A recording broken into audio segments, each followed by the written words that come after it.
Last time on Pokemon FireRed, we trudged through Victory Road and arrived here at the Indigo Plateau. So yeah, we're at the Pokemon League, the end of our journey. You get one more chance to buy some items. Ultra Balls probably aren't going to be terribly useful, but, anything healing or stat healing, I guess, you probably want some of those. We're not playing Pokemon Coliseum. We don't have to be ready to steal somebody else's Pokemon. No, they will be mad at you if you try to do that. So yes, we have to battle all 4 of the Elite Four in a row. If you get defeated, you gotta do them again. Of course, we're starting with the easy one because they're not gonna put Lorelei last. So, Lorelei says that she's the Ice-type trainer, but there's not many Ice types in Gen 1, so really she's more of a Water trainer.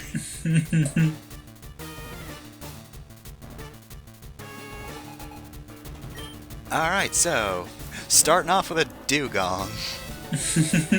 So, she's got Surf, Ice Beam, Hail, and Safeguard.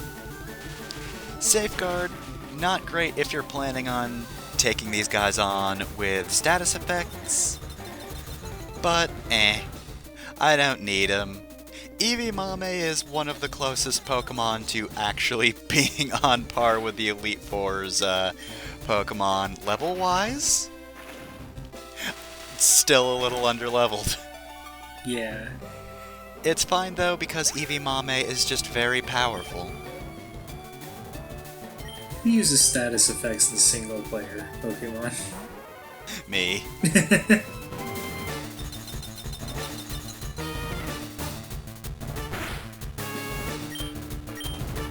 Of course you do.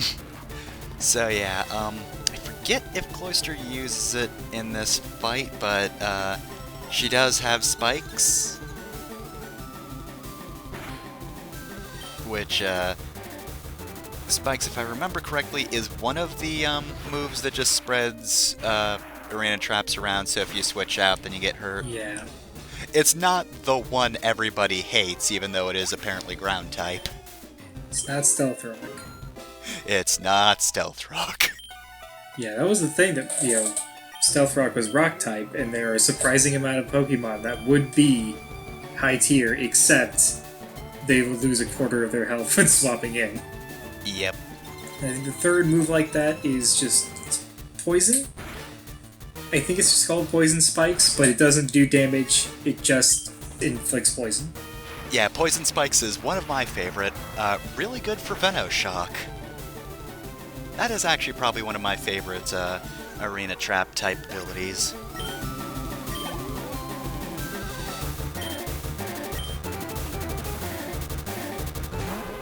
I have returned!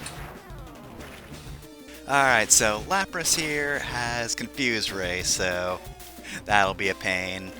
Surf, Ice Beam, and Body Slam. I'm disappointed it didn't come out of her mouth.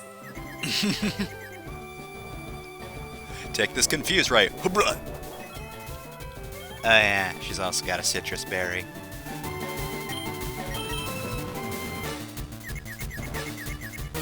So yeah, I more or less saved my Thunders for the higher leveled Pokemon, just because Lapras can be pretty tough. Alright, and so the last Pokemon, it's Jinx.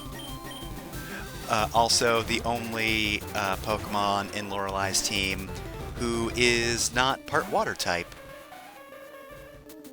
Jinx is Ice Psychic, and will attempt to use Lovely Kiss in order to confuse you. She's also got Double Slap, Ice Punch, and Attract.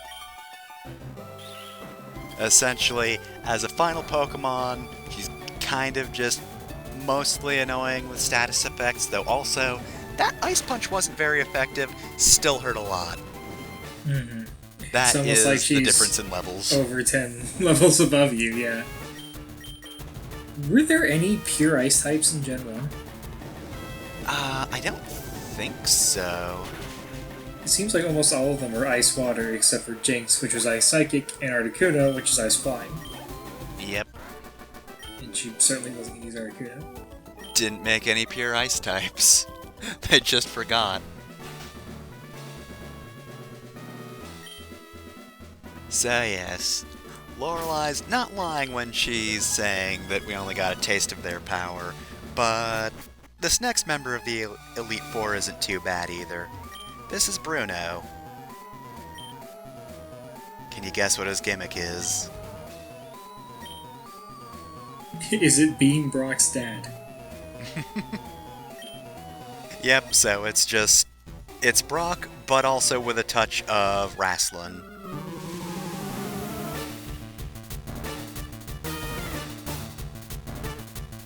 I do like his stance, though. So he's going to start out with an Onyx, which, yeah, buddy, pal. I know you've got a level advantage like nobody's business, but, like, low kick, my man. So yeah, Bruno's not too bad. That isn't great. Earthquake's pretty powerful, but even still, Onyx goes down pretty easily. And I still have Turtle Misu on backup, because guess what? He's got a second Onyx. And what do you know? He's coming right at with it. So the first Onyx had Earthquake, Rock Tomb, Iron Tail, Roar. This one's got Double Edge, Iron Tail, Earthquake, and Sand Tomb, so bit of a difference between the two. That being said, they do kind of favor Earthquake because, I mean, it works. It's real strong. But also, guess what? Rock Ground, you're nothing.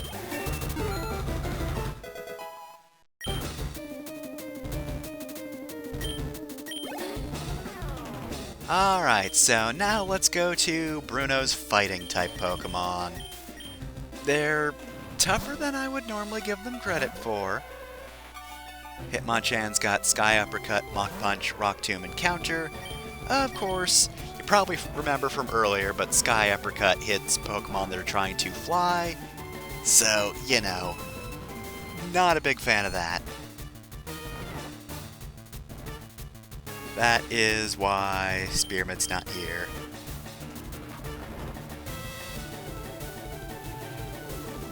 I will say this is a pretty good strategy to use when you're over 10 levels below someone. Yep. Just put them to sleep and devour their souls, and just regain all of the health I lost from getting punched real hard.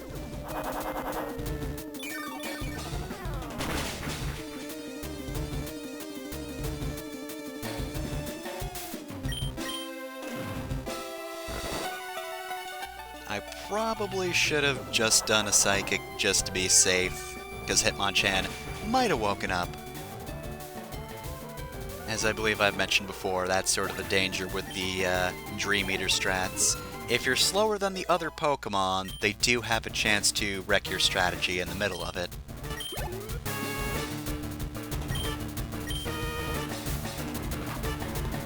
And now here's Hitmonlee. Unfortunately, this is not Hitmonlee with high jump kick, because that's one of my favorite things. And Hitmonlee just comes in, tries to kick you, and misses. And just lands in a bunch of barrels in the background. Can you imagine they just leap directly out of their Pokeball into the wall, hurting themselves? I can do one half of a high jump kick and immediately wreck my shit on the pavement.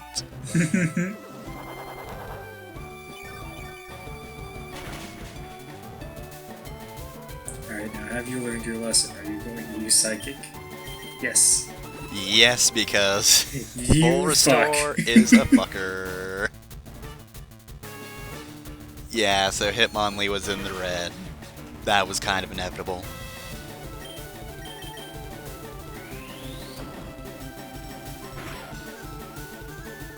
Ow. Jesus! That's Mega Kick with a 13 level difference.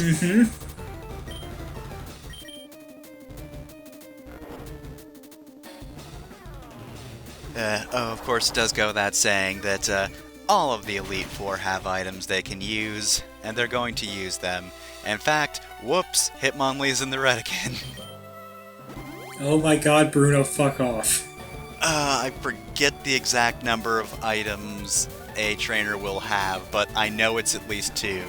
It will always happen at least twice. 2, more like 2 damn many. Yeah, but on the bright side, that means he will have fewer for later Pokemon, because enemy trainers do have a limit on how many items they can use, and they do not stock up nearly as much as the player does. Otherwise, we would be here for a while. They want this to be fun. Oh, hey, thank you. Thank you for critically devouring Hitmonlee's soul. Unfortunately, now we're at the scary part, because he's got a Machamp. A level 56 Machamp. Thankfully, this Machamp doesn't have, like, Revenge or Counter or anything. He's got Bulk Up, Cross Chop, Scary Face, and Rock Tomb. Cross Chop is horrifying. It is a high crit rate, pretty powerful attack. I think Parry has it. I forget if I've used it on screen. I probably have. Rock Tomb isn't great either, and of course that's another anti-bird move. Second I wake up, your fucking life is over.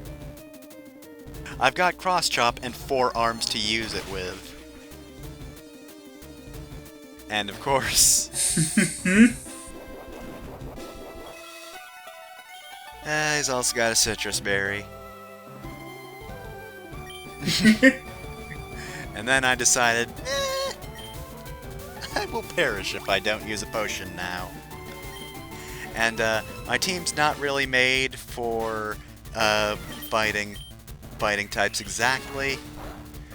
On the bright side, he did manage to miss with a Cross Chop. That's like the one drawback of the move, is its hit rate isn't the best.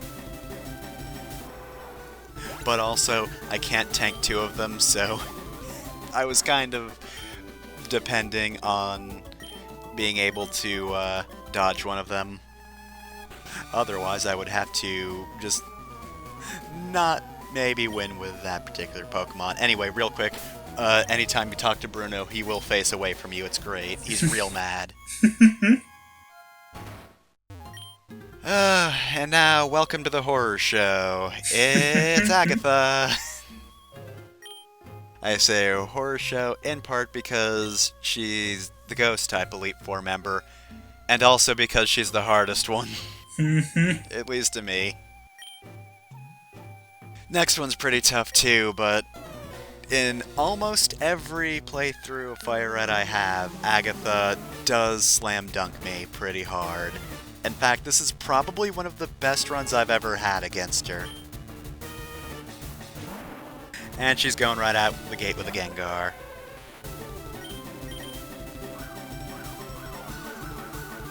I forget if this went any further than just like concept art, but I remember an idea for like a fan game of Pokemon where it was the distant past and your 2 player characters were either young Professor Oak or young Agatha. That's neat. And like the Pokeballs, there was more of an emphasis on the apricot Pokeballs. Not apricot. That's an actual thing. Apricorn Pokeballs. Because those were the only types that existed at the time. Yep. That's actually pretty neat. But I think it may have just been an idea and never actually went anywhere. Yeah, probably not. I feel like that would at least be a little bigger if that were a thing. 'Cause that's actually pretty neat conceptually. It's a lot better than just, I don't know, zombies. I think about it, it may have just been like maybe a couple of panels in the Pokemon Adventures manga. It's been a while since I thought of this specific thing.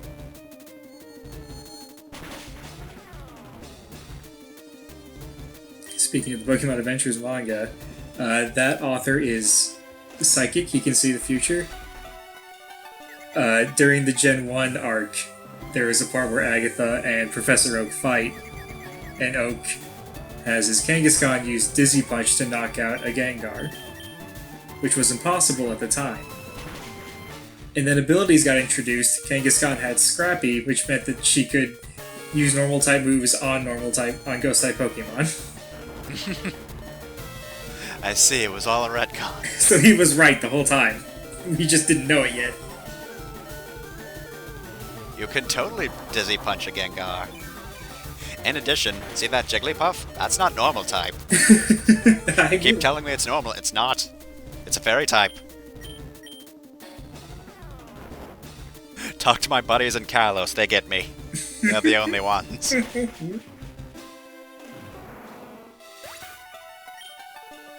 Alright, so that's the first Gengar down. That took a lot of effort. This is a weird thing about this Elite Four that I don't think carried over to any other Elite Fours. That one of them just whips down her cane and punches you in the face personally. No, that they use a lot of duplicates. Okay. Anyway, here's Golbat. I don't know why you're here. You're poison flying. Yeah, Golbat's got Confuse Ray. That's her only ghost move. She's also got Air Cutter, Poison Fang, and Bite. Yeah, I think the thing about the Elite Four is that they're supposed to be more thematic than type-based. Mm-hmm. So, like, Agatha isn't necessarily a ghost-type trainer, she's a spooky-type trainer. Still doesn't help Lorelei because she specifically talks about freezing things all the time. Yeah. All of her stuff does have ice types. She just has to really pour the water on, like, for a while. You'll eventually freeze, however, all of my Pokemon are room temperature, I'm sorry. That was the luckiest magnitude you could have gotten. Yep, good results. Sorry, Arbok. In fairness, Arbok, you wouldn't have been that tough anyway. But you got the poor luck of the draw, huh? Oh no, Haunter's using my own strats. So yeah, this Haunter has Hypnosis Dream Eater and also Curse and Mean Look.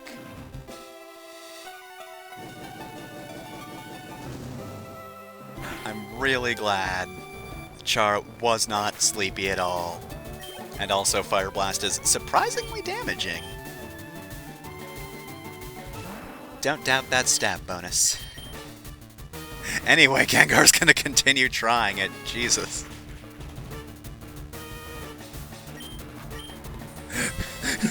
This is the part of the battle where I was hyperventilating, because I got so far in, and that first Gengar kicked my ass, and now this Gengar is trying to not Hypnosis Dream Eater me, but Hypnosis Nightmare me. Remind me, what does Nightmare do? I believe it's a damaging move. I don't think it actually does it heal. It's just a lot more damaging than Dream Eater. Takes damage equal to 1/4 its maximum HP this turn. Okay, so yeah. Damage equal to 1/4 of its max HP each turn, so yeah, 4 turns you die. At best. But you have to be asleep those 4 turns. Yep. And the one good thing is, if you get put to sleep, that Gengar will waste a turn trying to use Nightmare on you if you use an item. So, make sure to wake up immediately. The Gengar will continue trying to put you to sleep, but hey, it helps a bit. And so we get a long walk to the final member of the Elite Four.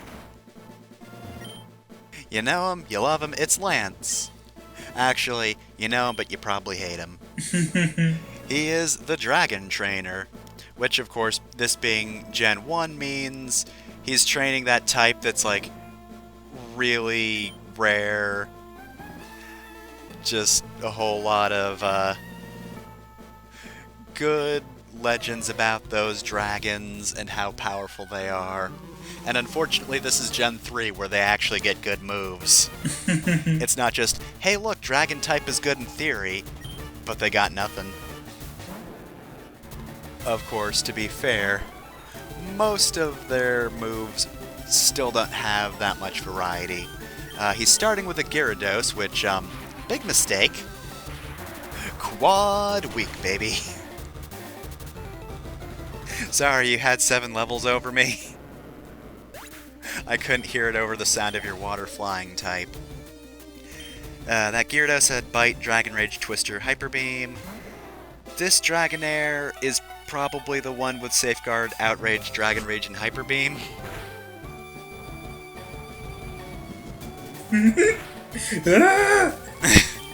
I'm real mad. I'm full of piss and vinegar and no one can stop me. So yeah, Outrage is really powerful, doing a lot of damage even to Eevee Mame, but after a certain number of turns, the Pokemon gets confused for using it. I got a lot of mileage out of Outrage during my Let's Go playthrough.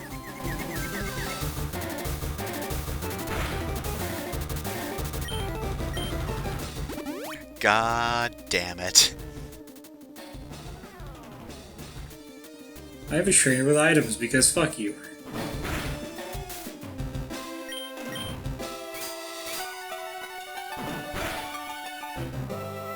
Anyway, so that came out of nowhere and thankfully missed.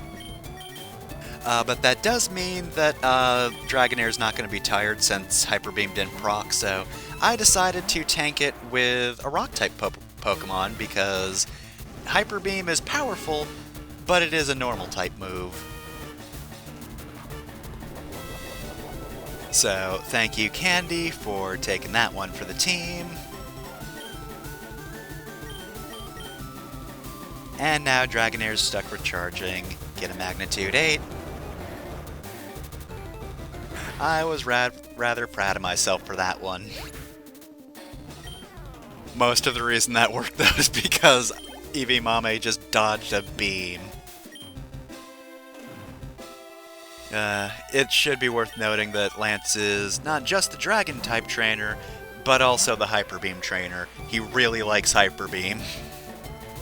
Do you have Protect? I hope you do. I know I don't because I don't like it, but still. It does help in this case.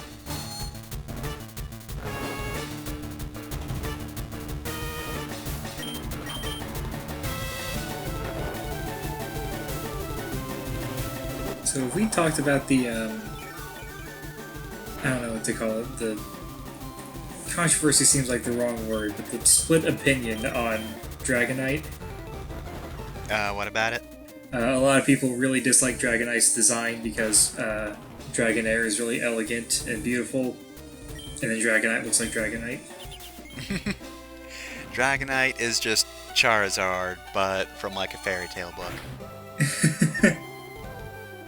Or like a kid's movie, something like that. Yeah, I really loved Dragonite's design.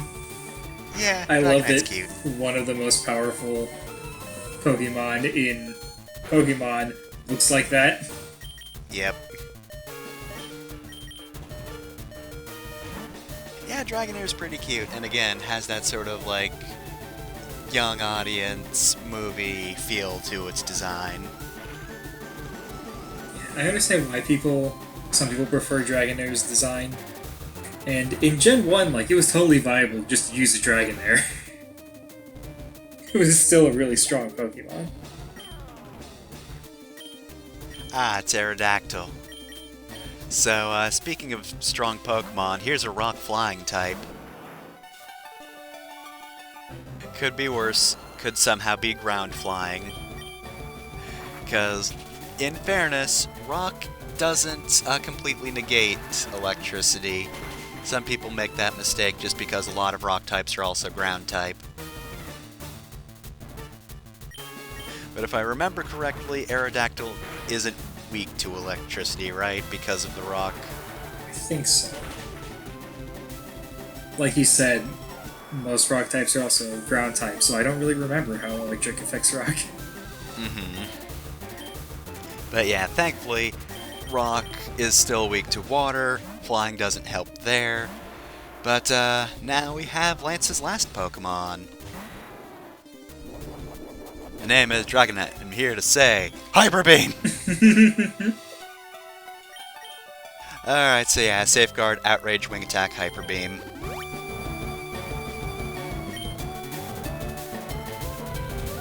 So get used to this. And, oh yeah, guess what? Still really powerful. First feint of the playthrough, I think. Yeah, so Candy has good defense, but Dragon type isn't one of the things that she resists. Dragon types use ice against them. It's one of the only things they're weak to. Fairy type does not exist yet, sadly. It'll be a long time before there's anything that's actually, like, super viable against dragons. So, yeah, my usual strategy for taking on endgame dragon types is I usually have a water starter, I just give them an ice attack, and pray to God they survive. And he did. During my Let's Go playthrough, I lived on the edge because my anti-dragon Pokemon was a Dragonite. Oh boy. And we did it. We're a Pokemon Master. Alright, so we beat the Elite Four.